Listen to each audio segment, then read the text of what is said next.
सब बाबा की कृपा बा। आज यहाँ के प्रांगण में कुछ भजन सुनावे के सौभाग्य मिलल बा। त्रुटि हो जाए ओकरा के अपन बेटा भक्त मान के माफ करब हे महाराज जी हे बाबा।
शेर बाबा कहते कि जीने का सबक सीखा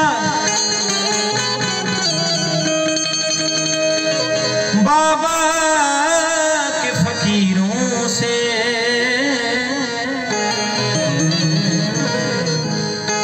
जीने का सबक सीखा बाबा के फकीरों से, जीने का सबक सीखा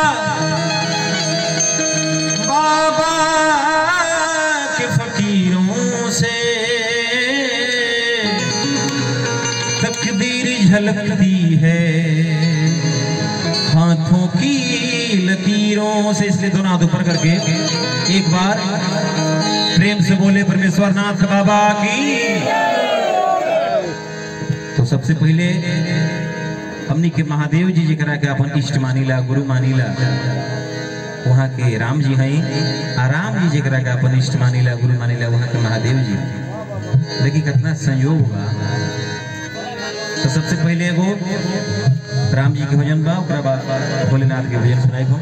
वक्त का कह करें, अरे की करुणा निधान रउआ जगत के दाता हई,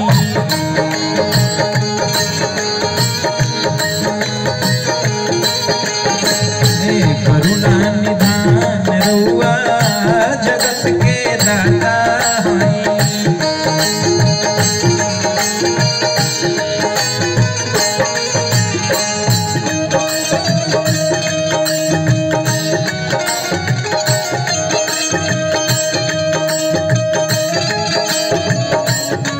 क्या बात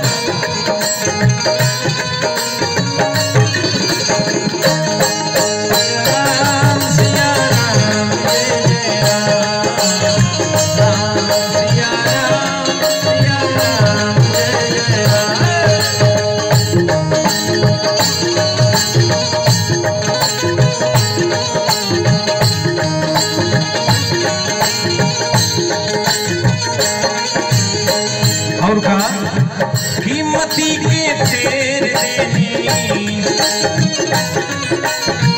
विपत्ति के फेर देनी, मती के फेर देनी, विपत्ति के फेर देनी, के बा समान रउआ के बा समान रउआ जगत के दाता हई, करुणा निधान रउआ जगत के दाता हई, श्री भगवान रउआ जगत के दाता हई।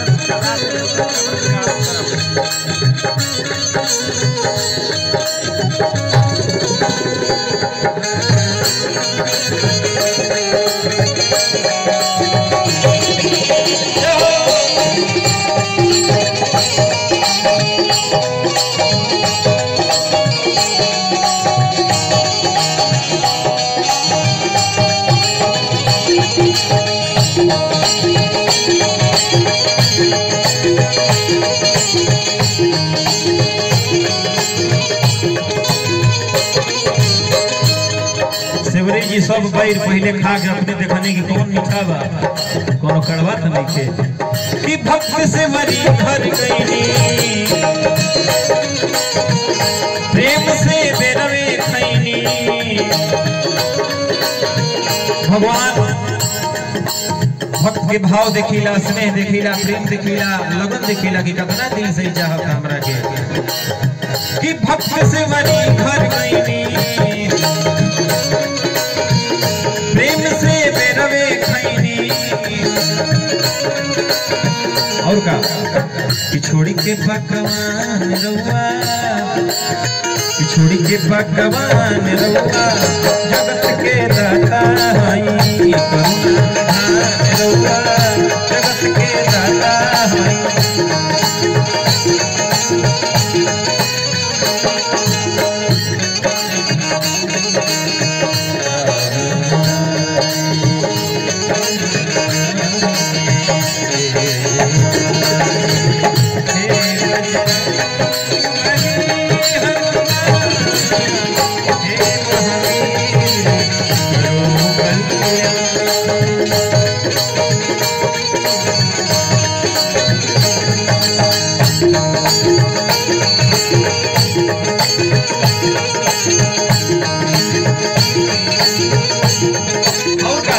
सम्मान हमनी के समूह बाबा की तरफ से पगड़ी सम्मान में मिलो महाराज जी के प्रतिष्ठा से ही बना रहो बरकरार रहो और ऊंचाई पे यहाँ के पहुंचे अपना कार्य क्षेत्र में ये बाबा से प्रार्थना बा आखिर में कहा कि कहे दास गई तेरी खींच के 3 गो चिचिरी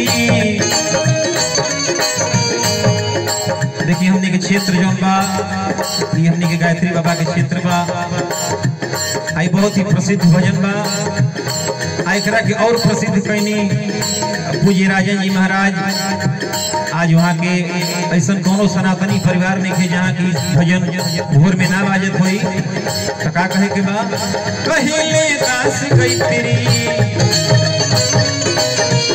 खींच के 3 गो चिचिरी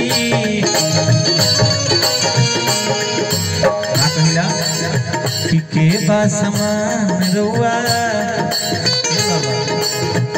के बा समान रउआ जगत के दाता हई श्री भगवान रउआ जगत के दाता हई लेकिन का कहे वही में देखी ए राम नाम के कितना महत्व बा शंभू बाबा कि हो जाले न लायक पूजे लायक रघुनायक भज के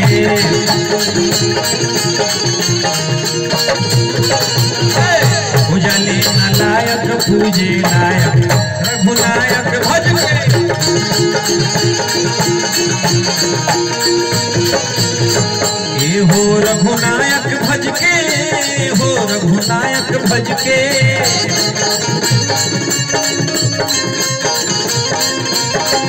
ए हो रघुनायक भज के जी रघुनायक भज के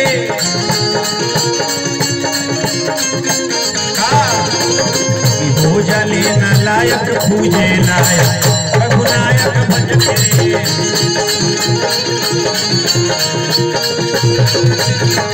और का प्रभु प्रणत पाल कृपालु मंत्री बनले बानर भालू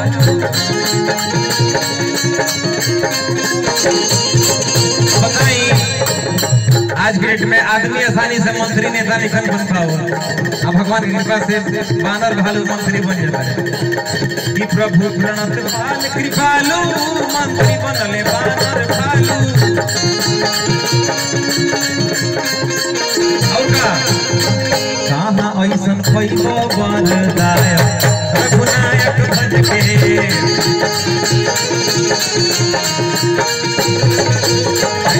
चले नालायक पूजे लायक रघुनायक भज के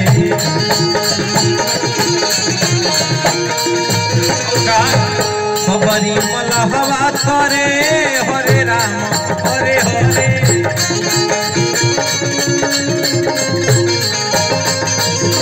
अरे सबरी मलहवा करे हरे राम हरे हरे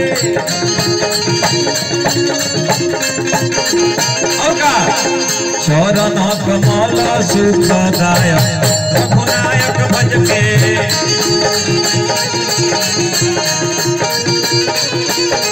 हो जाले नालायक पूजे लायक रघुनायक भज के।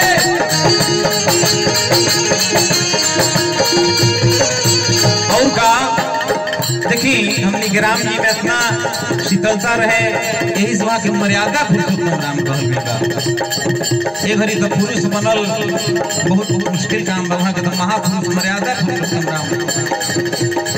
कि रावण बेसहले बैर उनको मनवले बैर,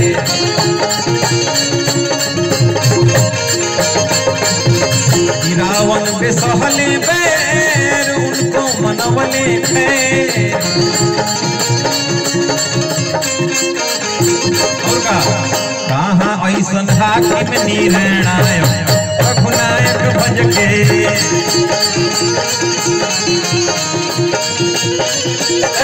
हो जाले नालायक पूजे लायक रघुनायक भज के।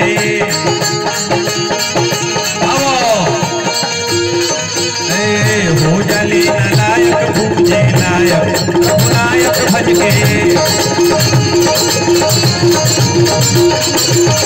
हो जाले नालायक पूजे लायक रघुनायक भज के।